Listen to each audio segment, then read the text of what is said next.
एक बौद्ध भिक्षुक भोजन बनाने के लिए जंगल से लकड़ियां चुन रहा था कि तभी उसने कुछ अनोखा देखा। कितना अजीब है ये, उसने बिना पैरों की लोमड़ी को देखते हुए मन ही मन सोचा। आखिर इस हालत में ये जिंदा कैसे है? उसे आश्चर्य हुआ, और ऊपर से ये बिल्कुल स्वस्थ है। वह अपने ख्यालों में खोया हुआ था कि अचानक चारों तरफ अफरा तफरी मचने लगी। जंगल का रजा शेर उस तरफ आ रहा था। भिक्षुक भी तेजी दिखाते हुए एक ऊंचे पेड़ पर चढ़ गया और वहीं से सब कुछ देखने लगा।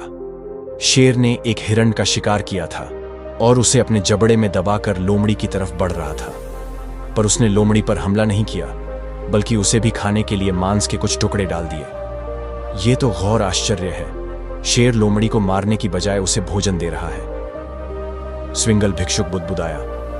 उसे अपनी आंखों पर भरोसा नहीं हो रहा था, इसलिए वह अगले दिन फिर वहीं आया और छिपकर शेर का इंतजार करने लगा। आज भी वैसा ही हुआ। शेर ने अपने शिकार का कुछ हिस्सा लोमड़ी के सामने डाल दिया। यह भगवान के होने का प्रमाण है, भिक्षुक ने अपने आप से कहा। वह जिसे पैदा करता है उसकी रोटी का भी इंतजाम कर देता है। आज से इस लोमड़ी की तरह मैं भी ऊपर वाले की दया पर जीऊंगा। ईश्वर मेरे भी भोजन की व्यवस्था करेगा। और ऐसा सोचते हुए वह एक वीरान जगह पर जाकर एक पेड़ के नीचे बैठ गया।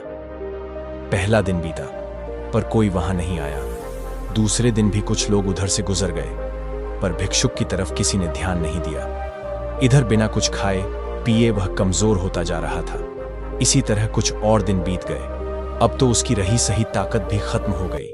वह चलने फिरने के लायक भी नहीं रहा। उसकी हालत बिल्कुल मृत व्यक्ति की तरह हो चुकी थी कि तभी एक महात्मा उधर से गुजरे और भिक्षुक के पास पहुंचे। उसने अपनी सारी कहानी महात्मा जी को सुनाई और बोला, अब आप ही बताइए कि भगवान इतना निर्दयी कैसे हो सकते हैं?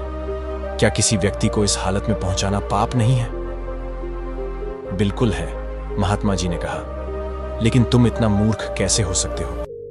तुम ये क्यों नहीं समझे कि भगवान तुम्हें उसे शेर की तरह बनते देखना चाहते थे, लोमड़ी की तरह नहीं? दोस्तों, इसी तरह जिंदगी में हमें दो चरण मिलते हैं। पहला चरण लोमड़ी बनकर जिंदगी जियो, दूसरे के भरोसे बैठे रहना, भीख मांगकर खाना। दूसरा चरण शेर बनकर जियो, राजा बनकर जियो। लोग तुम्हें देखकर झुके और सलाम ठोके,